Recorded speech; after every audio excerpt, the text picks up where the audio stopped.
Thank you, Catarina Oliveira, for coming to the Autumn Academy 2017 here in Oxford, and thank you for your very impressive presentation on how Portugal deals with the issue of irregular migration. How would you think are the key points of these policies and how Portugal deals with irregular migrants? I think Portugal is usually a very contrasting country with the other member states, especially because of the investment that had been done on integration policies. And integration policies are not only targeting new arrivals of people that is already applying for citizenship, but go since the beginning, which include also irregular migrants.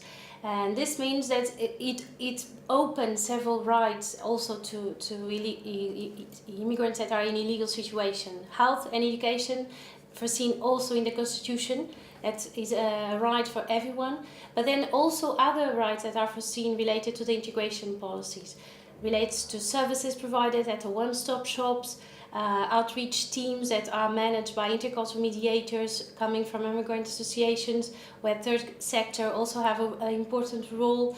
But then, and the most unexpected is in the Citizenship Act, which also foresees two exceptions that are, for example, for children that are already born in Portugal, no matter the legal situation of the parents, that can access to Portuguese citizenship after 10 years of residence, which had been considered very liberal at the European context.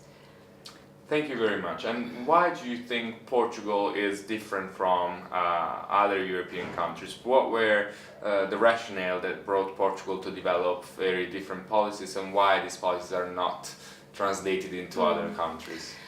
I think the first thing relates to the migratory experience. Portugal was for decades or centuries, we could say, an emigration country. And only become immigration country in the 90s, in 1990, in the decade of 90s. So mainly the argument of politicians, and no matter if we are talking about left-wing or right-wing parties, the claims is that we should provide to the immigrants what we claim for the emigrants. And this is a major secret to the success of and the consensus, the political consensus in Portugal about the topic. This, I would say, that is a very important area. The second area is the acknowledgement that we need migrants. We need immigrants for our demographic situation. We are in an aging situation, and we need them for the labour market as well. And it's not. We should not be contradictory to the need. So we had to protect those to whom we need. The second thing that I think we are different is relates to the existence of this service we usually say that's an umbrella institution, which is the High Commission. The High Commission for Migration reports to the Ministry of Presidency, which does not exist in most European countries, so we are a centralized government. But the Ministry of Presidency is the second most important ministry after the Prime Minister, and have all the transversal folders. So it's important that integration is seen as a transversal area, not as internal affairs, labour market, social affairs. It's something that we touch in every area.